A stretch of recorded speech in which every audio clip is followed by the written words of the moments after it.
We're going turkey hunting. That's about it.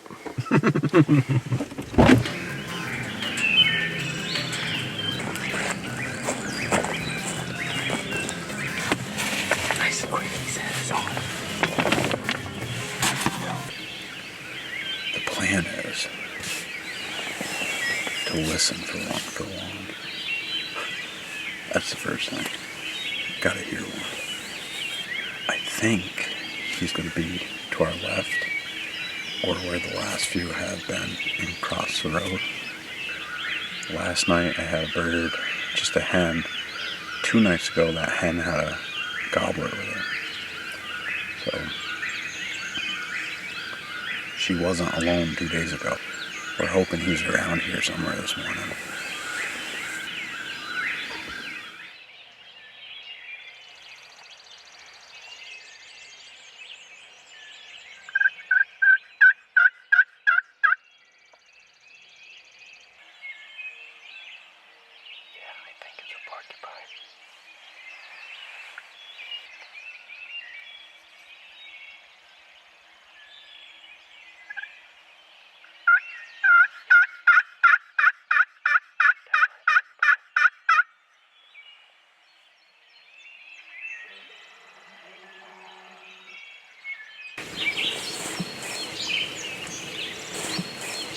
One.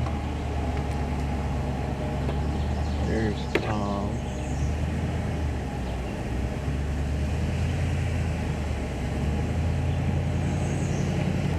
I knew that didn't sound like a hen.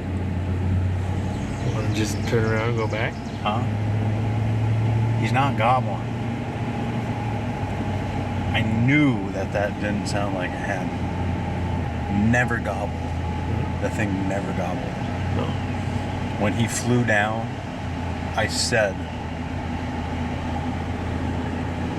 even said that didn't sound like a hen. We're going to go find another one real quick. We're going to give him time to start gobbling. That's ridiculous. I don't want to hunt a quiet Tom like that because it's just going to educate him. He's working towards the field, probably to our calls. He might just be with her until she nests up, and maybe he'll start gobbling later in the morning.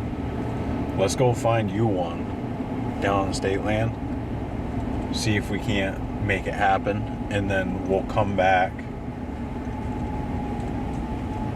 give it some time. He's there. He's going to be there. He's going to hopefully give it 2 or 3 hours. Maybe he'll start gobbling, and then we can hunt him.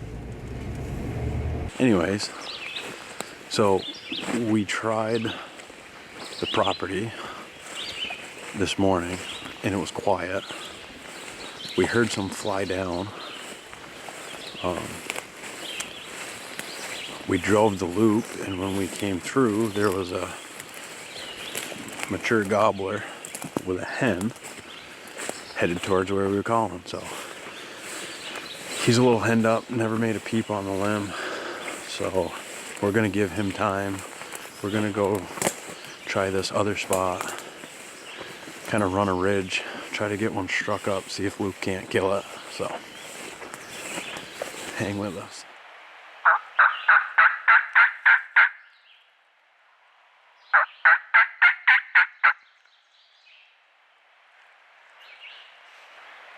This is the one I've been looking for. How well can you see right there? He's going to be here in 10 minutes. Here he comes.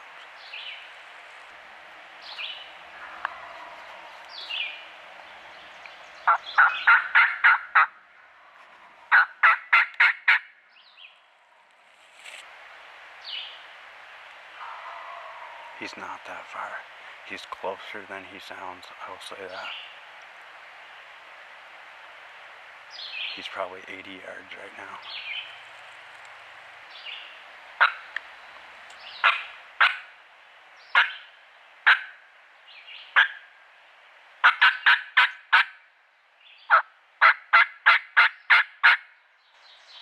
Further away.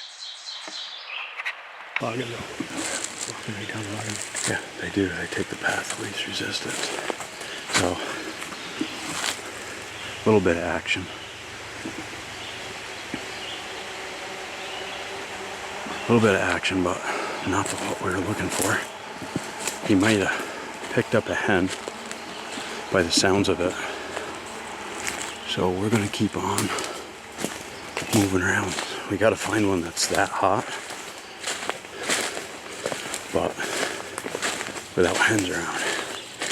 So hopefully, fingers crossed, we'll find one that fires up like that. That was the hardest goblin I heard all spring. Really. Got a lot of hens around still. You're positive you heard that? 92%.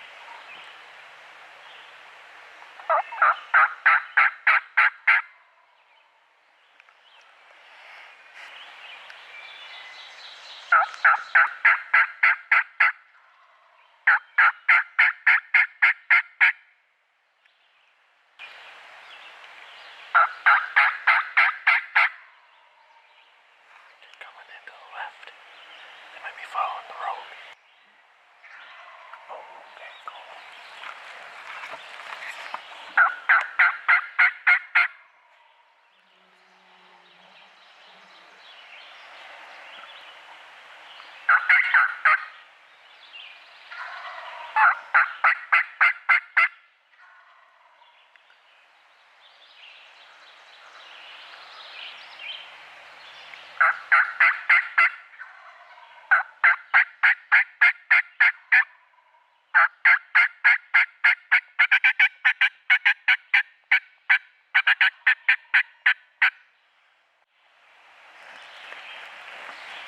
You think there's two of them or one of them? I don't know, but I can hear drumming.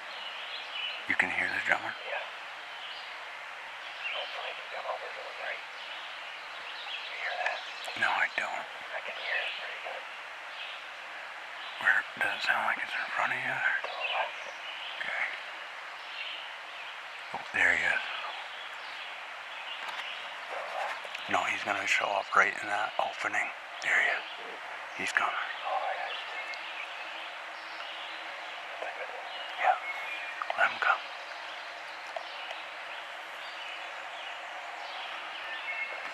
Not the one I hear drumming. That is not the one that I hear drumming. Okay. He's gonna come right in. So. He might go to your right a little bit. Swing to the right. I still see him, so be careful moving. Yeah, start swinging to the right a little bit. Okay. You still see him? Do you? I don't. He's gonna pop out to our right though. Just hey, be careful. He's... Yep, I see him coming. Where? Right there. Right to the right. Right to... Okay, yeah. Do you see him? I do, but look. Yeah, go for it if you get him.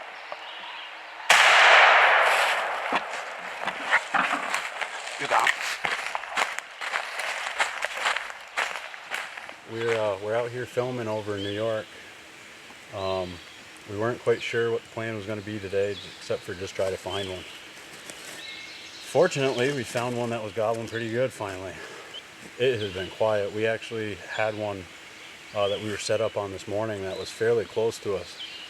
And he never made a peep. We actually didn't know he was there until we heard him fly down, and then we drove the loop looking for one. We came back around and he was out there. So it's pretty open in here where we just called him in. We're over in the Adirondacks, and some of these woods can get pretty open when you start getting those, you know, coniferous trees and those hemlocks. And he can just see very well, so we had to be careful. Well, we ended up slipping in probably about 100 yards from him and started doing some pretty aggressive calling. That wasn't soft calling by no means. I think we were getting after it pretty good. Is that your new call? That's a shutter cut. That one was the first real... I shot one in the beginning. I made a little chirp at him or whatever, but I really probably didn't need to. But this one was actually called in with a shutter cut.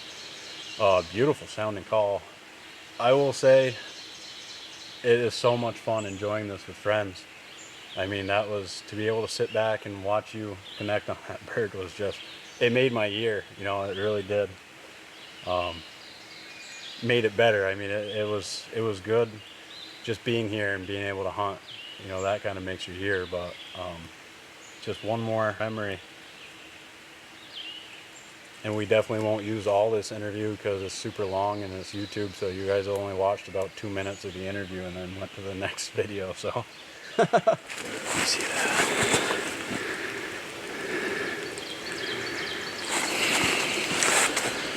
This show is brought to you in part by Walker Mountain Game Calls. The fellow who makes these calls is a pretty good dude. Just kidding. I can't even say that about myself. No, but I do make these calls, and they are for sale. www.walkermountaingamecalls.com.